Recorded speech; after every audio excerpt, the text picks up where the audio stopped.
Tuan, kita berdepan dengan kes pecah rumah dan rompakan. POCC dah diberitahu? Ya, POCC dah kerahkan amaran memerhati. Kita pun memerhatikan rumah-rumah di kawasan ini. Okey, bagus. Siapa yang buat laporan? Lelaki yang pakai t-shirt polo hijau tu Encik Scott Sia. Dia pemilik rumah ni. Dan dia beritahu kami yang pembantu rumahnya, Cik Wati, nampak suspek dalam bilik tidurnya. Siapa lelaki yang satu lagi? Oh, itu kawan Encik Sia, Encik Charles Low. Okey, Shannon. Tolong interview Cik Wati. Hashim, tolong interview Encik Loh. Dan saya interview Encik Sia. Okey? Cik Wati, boleh ceritakan apa yang berlaku? Saya sedang mau ambil barang dari kamar saya.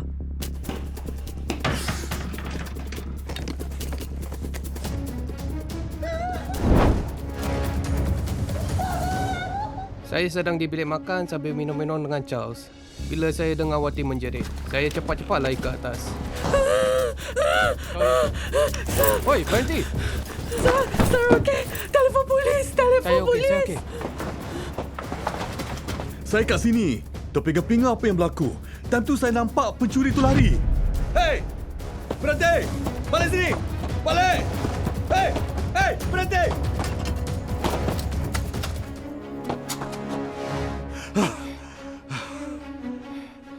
Mana dia? Saya bergeluk dengan dia ke atas. Cepat sangat.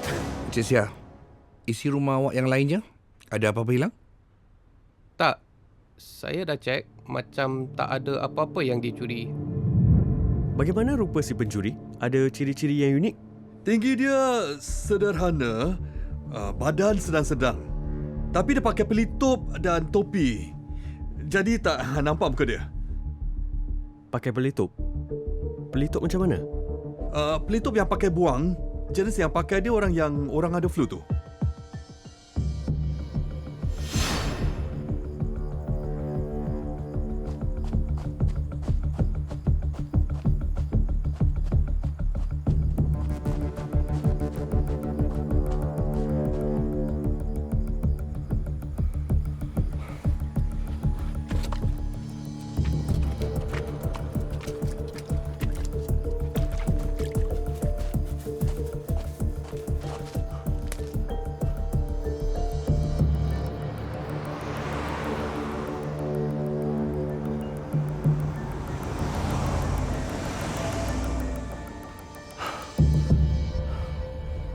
Shannon, pergi ke bilik tidur Cik Wati dan tengok kalau ada apa-apa bahan bukti. Baik, Tuan.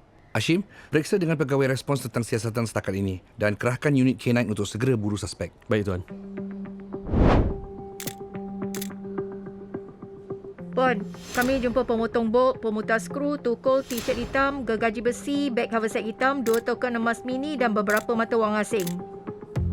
Okey, tolong periksa alat-alat tu untuk kesan sebarang cap jari atau bukti kesan lain yang ada. Baik, Puan.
Terima kasih. Terima kasih. Sama-sama.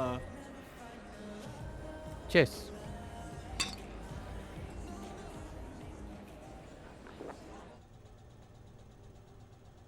Ada update? Belum ada hasil lagi daripada rondaan kami.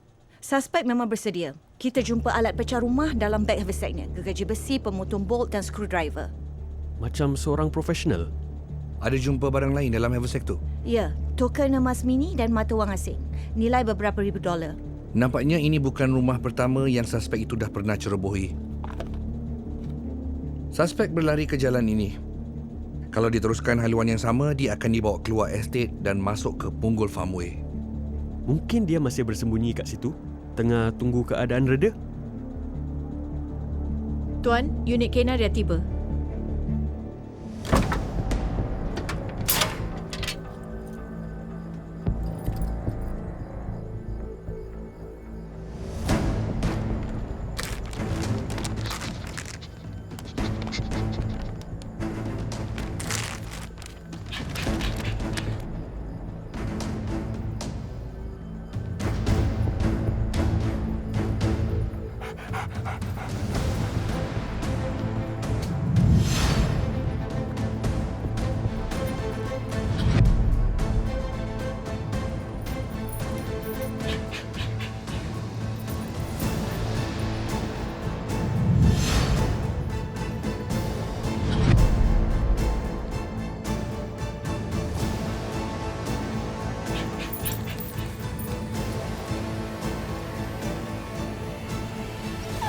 Tuan, deri bawah anjing dah terputus. Okey. Tuan, unit K9 dah putus pencariannya. Ya, Tuan.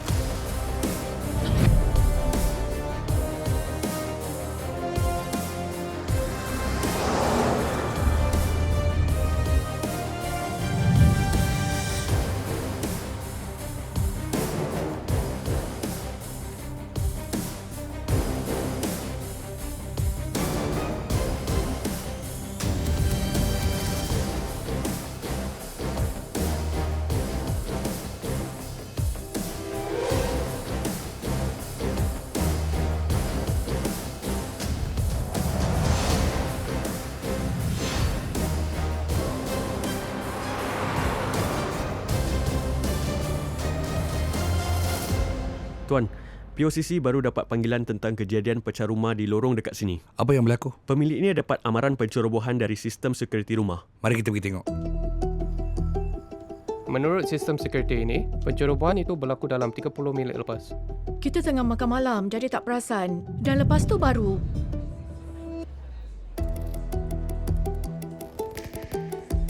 Kita kena pergilah. Waktu itulah kita telefon 999. Lepas tu apa jadi? Sampai rumah je, saya periksa sistem security.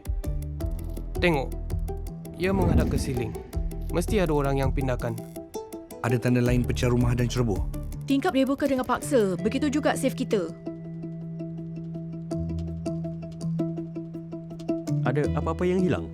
Ya, anting-anting berharga saya dan duit cash 1,500. Shannon, ada update? Hasil DNA bagi t-shirt hitam dari tempat jenayah tak ada padannya. Hashim, awak pula? Tuan, tak ada hasil dari pihak saya. Saya dah semak rakaman CCTV dari rumah-rumah jiran tapi tak ada gambar jelas suspek itu. Tapi ada ni. POCC baru aja terima laporan pecah rumah. Encik Hank Pereira laporkan rumahnya kena pecah masuk semalam. Dia cuma sedar bila dia balik dari luar negara pagi tadi. Barang yang dicuri serupa dengan isi beg haversack hitam suspek. Jumlah setiap mata wang asingnya pun sama. Jadi suspek pecah masuk rumah Encik Pereira sebelum ke rumah Encik Sia. Apa alamat Encik Pereira? 33C 6 Avenue South. Tuan, saya dapat lead. Tengok, alat-alat ini ada tanda harga dan pelekat kod bar. Termasuk nama kedainya. Ya.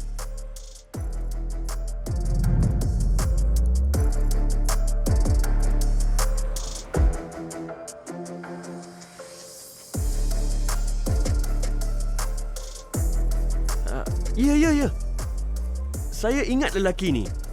Semalam dia beli gergaji besi terakhir yang ada dalam kedai. Lepas tu, saya kena order stok baru. Pukul berapa semalam? Waktu makan tengah hari, Selain alat ni, apa lagi dia beli? saya periksa. Dia pun beli linggis besi. Cara dia bayar? Bayar cash. Awak ingat apa lagi tentang pelanggan tu? Dia cakap dalam bahasa Mandarin. Tapi telur dari negara China. Bila saya tanya kalau dia ada pay now, dia tak tahu pun apa tu. Saya rasa bukan orang sini. Boleh kita tengok CCTV?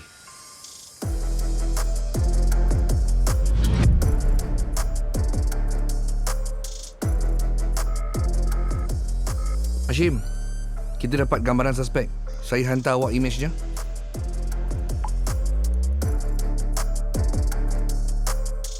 Dapat. Berdasarkan penerangan pekedai itu, kemungkinannya suspek lelaki warga Cina. Edarkan gambar suspek kepada division lain yang berkaitan. Tengok sama ada dia seorang yang dikehendaki. Dan juga POCAM dekat X Factor Tools. Waktu di antara 12 dan 2 petang. Baiklah.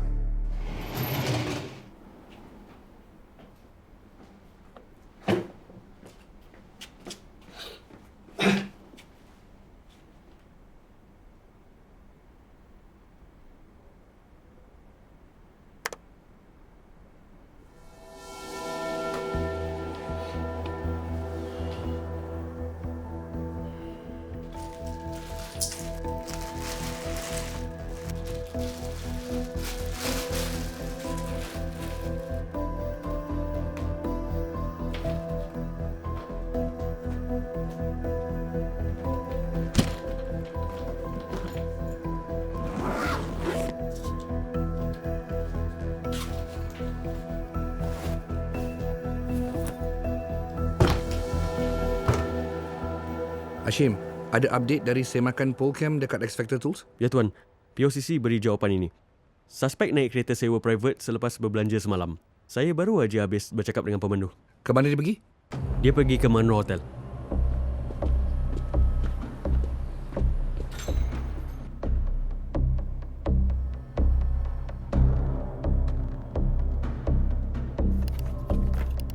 Oh, dia dah check out dah.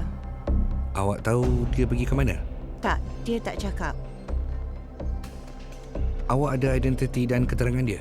Biar saya check.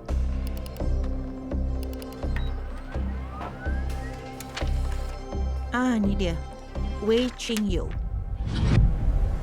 Terima kasih kerana membantu.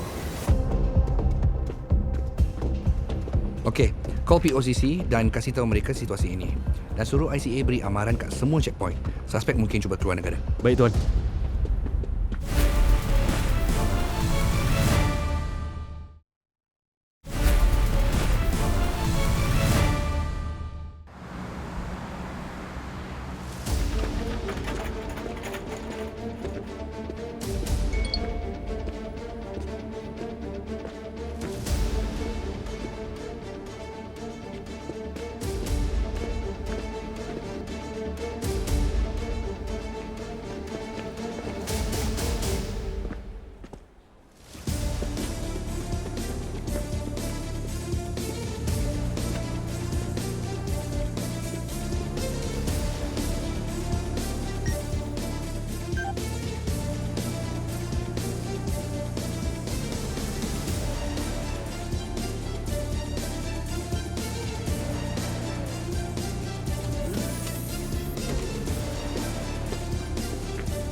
Encik, langkah keluar.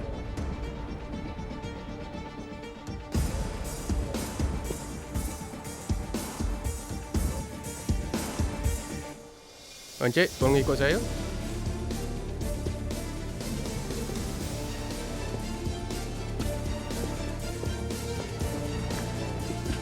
Encik, awak diberkas kerana pecah rumah dan merompak.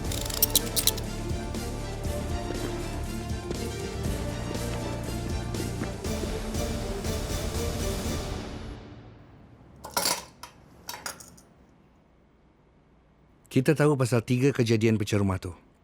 Yang pertama di 6th Avenue South, yang 2 lagi di Jalan Kayu Crescent. Macam mana awak buat?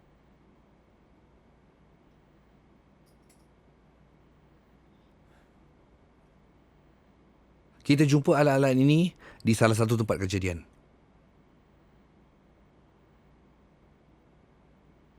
Kita ada rakaman CCTV awak beli alat yang sama pada hari sebelum kejadian pecah rumah itu.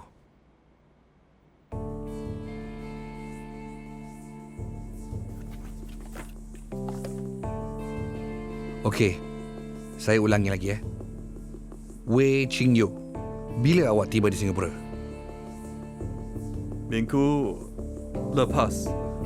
Kenapa Singapura? Singapura terkenal pasal sangat kaya. Apa jadi selepas awak habis pecah masuk ke rumah yang kedua? Saya lari sembunyi dalam longkang. Beg saya isi semua hilang. Saya kena lompat rumah lain. Kalau tidak, saya datang Singapura sia-sia. Dari longkang, saya nampak rumah, tembok rendah. Saya panjat tembok, masuk tingkap. Lepas tu, saya buka safe. Apa berlaku selepas awak rompak rumah tu? Ada banyak polis yang cari saya.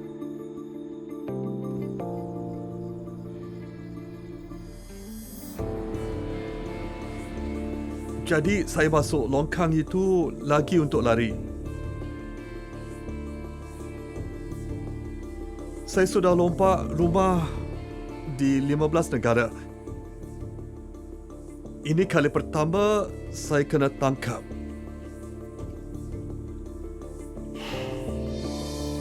Wei Chin Yo disabitkan kesalahan pecah rumah untuk melakukan rompakan dan dijatuhi hukuman 24 bulan penjara.